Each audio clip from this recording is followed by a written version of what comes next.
तो आज हम लोग वेस्ट बंगाल बोर्ड के अंतर्गत ये क्लास 10 का ज्योग्राफी का सेकेंड यूनिट टेस्ट का क्वेश्चन पेपर है, जो कि आपके आने वाले एग्जाम के लिए बहुत ही महत्वपूर्ण है और इस प्रश्न पत्र के माध्यम से आप अपने एग्जाम में बहुत अच्छे अंक प्राप्त कर सकते हैं।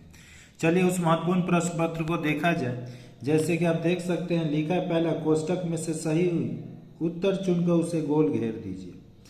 वायुमंडल में हल्की गैसों का परिमाण कितना है? तो 0.01%। यहाँ जो भी टिक लगे हैं लगभग सही है।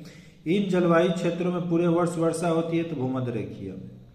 चीन सागर में उत्पन्न होने वाले उष्णकटिबंधीय चक्रवात को कहते हैं तो टाइफून। सागर तल का वायु दाब रहता है तो 1013.3 मिलीबार।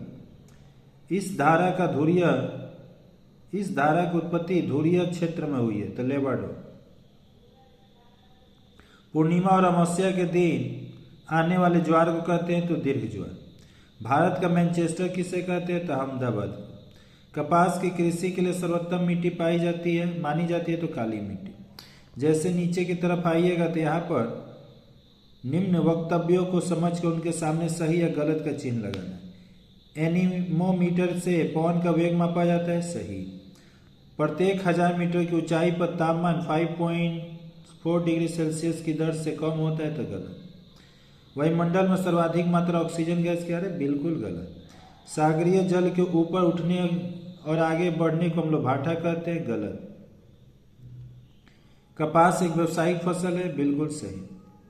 वहीं पर गन्ने का सबसे अधिक उत्पादन पंजाब में होता है, बिल्कुल गलत। उत्तर प्रदेश कहाँ गया तो। मुंबई को भारत का सूती वस्त्र की राजधानी कहते, बिल्कुल सही।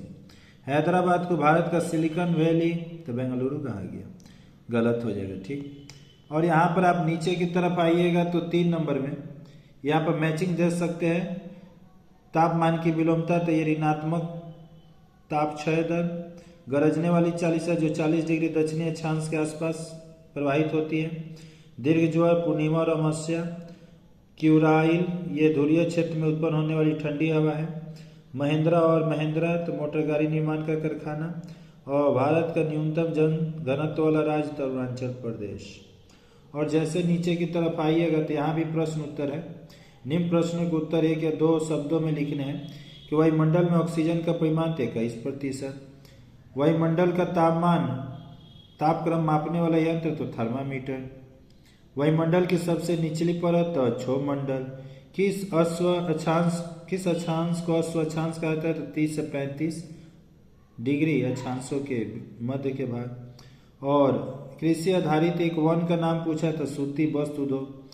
भारत की साक्षरता की दर 74.04%। पूरी भारत के 2 लौह इस्पात उद्योग केंद्रों के नाम तो दुर्गापुर, बोकारो। और धान की खेती के लिए कौन सी मिट्टी सर्वोत्तम है तो चिकनी। हिंदुस्तान मशीन टूल्स लिमिटेड कहाँ स्थित है तो बेंगलुरु में। किस गन्ना उत्पादन क्षेत्र को भारत का जवा कहते हैं? तराई क्षेत्र या गोरखपुर देवरिया क्षेत्र। और नीचे में आपका ये जो महत्वपूर्ण प्रश्न है आप लोग देख लीजिए। तो अगर इस चैनल पर अगर फर्स्ट टाइम आए तो प्लीज़ चैनल को सब्सक्राइब, बेल आइकन के बटन को प्रेस और इस वीडियो को ज़्यादा से ज़्यादा अपने दोस्तों में शेयर। अच्छा लगे तो लाइक कीजिए, खराब लगे तो प्लीज़ डिसलाइक भी तो कीजिए, ठीक। और चैनल को सब्सक्राइब कर लीजिएगा, बेल आइकन के बटन प्रेस करें ताकि कोई भी वीडियो सबसे पहले आप तक पहुंचे उसकी सूचना और आप उसकी तैयारी सबसे पहले करें। जय हिंद, जय भारत, वंदे मातरम।